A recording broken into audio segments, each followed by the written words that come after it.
Next, I would request the Honorable MP Manoj Kumar Jha to speak. Thank you so much, Dhanidharanji, Dravidian Professional Forum, Honorable Minister Tyagarajanji, and of course, uh, as Tamil Quran. I'm so very happy to meet the author finally and interact with her and listen to her. You know, I would agree with is in her description of uh, whether she was talking about Turkey or Europe or in India. When I was listening to her and when I read her book, in not even for a moment, I realized that she's speaking about Turkey or she's speaking about some other remote country. It synced so well with us. We realized that it's a description of India. So I must tell you, whether you have studied India or not, or whether you know Indian politics or not, which you said is very complex, but reading your book makes us feel that somebody from India has written this, how to lose a country. We have Thank you. almost lost it. It's not about how to lose, but then uh, before I proceed further, having said that, it seems we have almost lost in India. I go to page number 159.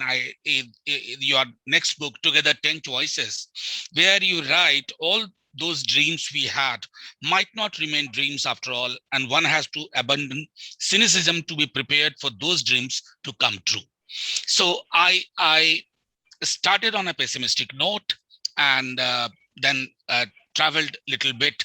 I must tell you, the crisis, uh, what we call a crony capitalism, from mixed economy to crony capitalism, is also a story about the crisis of democracy, how we conceived in 1947, even before our first general election, and how and where we have reached in 2021.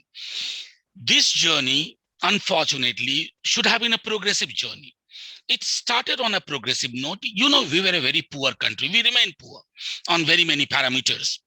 But we were very rich in terms of our heritage, in terms of a kind of model which we showed to the world, that in spite of very bleeding kind of partition, India chose a secular alternative, a secular trajectory, uh, and with a mixed economy. That's why I believe very strongly that our choice of mixed economy was in consonance with our cultural heritage, the idea to build a nation with a cosmopolitan outlook, a republican mind, with openness and everything like that.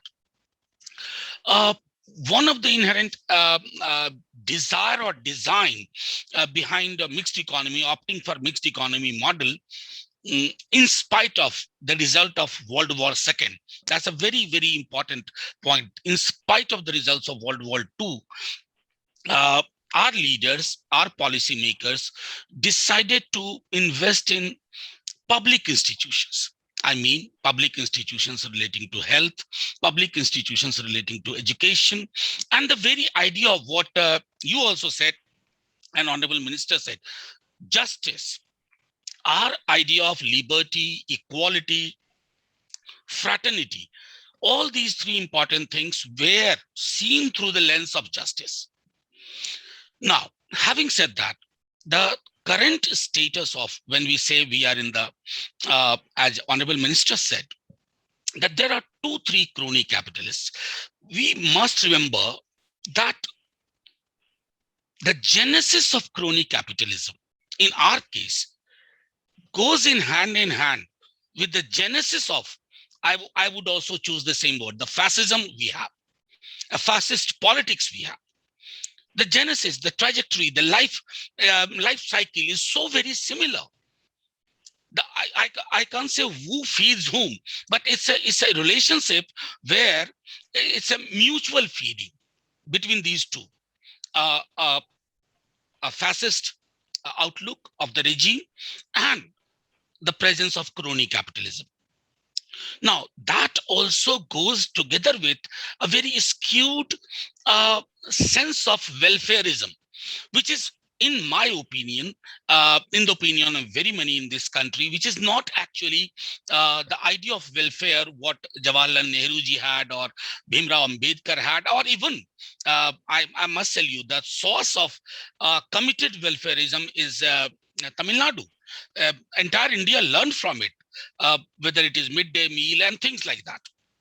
Now, how come this relationship? We all know that crony capitalism is a system in which companies or people close to the political establishment or authorities, they get exclusive and undue favor. And in our case, it is so very predictable. As I must tell you, my friends on this panel know that if there is an auction of an airport, you can very well predict who is going to get that airport. Now, in the coming session of the parliament, we have a legislation pertaining to the banks. Now, the fascist regime or the near fascist regime with this outlook, they believe that they can, with this mutual relation, which is symbiotic in nature between crony capitalism and the fascist regime, they can actually destroy the very idea of public institutions or public sector, and that too with the consent of the people. Because if you examine the social media in our country, people have suffered a lot during the waves of pandemic, COVID pandemic, particularly in the second wave.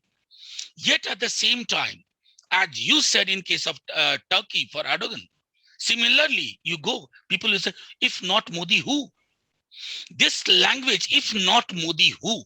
That tells you, in a sense, an ecosystem has been built in collaboration with the crony capitalism, because in our case, the crony capitalists not only control the industrial units or the corporate units, they also control the media units.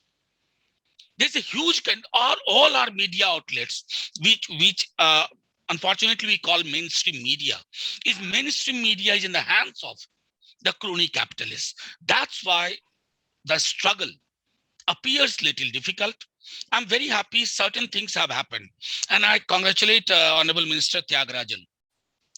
Yesterday, even one of our judges said that the vocabulary we use, ruling, we should be calling a governing party, not ruling party. But these vocabularies also convey that what kind of paradigm this government looks for and finds comfort with. Finally, before ending, I would say, the diversity of India has been one of the strongest reason that we believe we can resist this regime. We can challenge them. And one lesson which the farmers of this country taught us last year, against the wishes of parliamentarians, without listening to them, parliament and parliamentary procedures were bulldozed. You know about fascist regime. This is very interesting to underline. They are the ones who will sing praises for constitution, rule of law, and they would be the first one to break the idea of rule of law, constitutionalism, or constitutional values. There we have a prime minister who salutes Baba Sahib Bhimrao Ambedkar. At the same time, he would do through his working everything which goes against the idea of Baba Sahib Bhimrao Ambedkar. And that's why I say, when Daridharan was also saying that the inequality, if you examine the matrix of inequality in India, it's I won't say only alarming, it's scary. Scary. The social relationship between communities, which has gone so deep in dipped in last 7 years, is scary.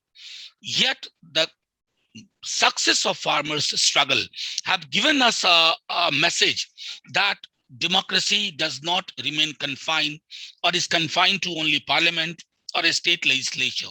When a state legislature or parliament is bulldozed or bypassed, streets become parliament, roads become parliament. And I can sense, together with reading that particular para from your book, I can tell you that not only in India, globally, we shall see a time when is doesn't have to write or reprint the book How to Lose a Country. Thank you very much. Jai Hind.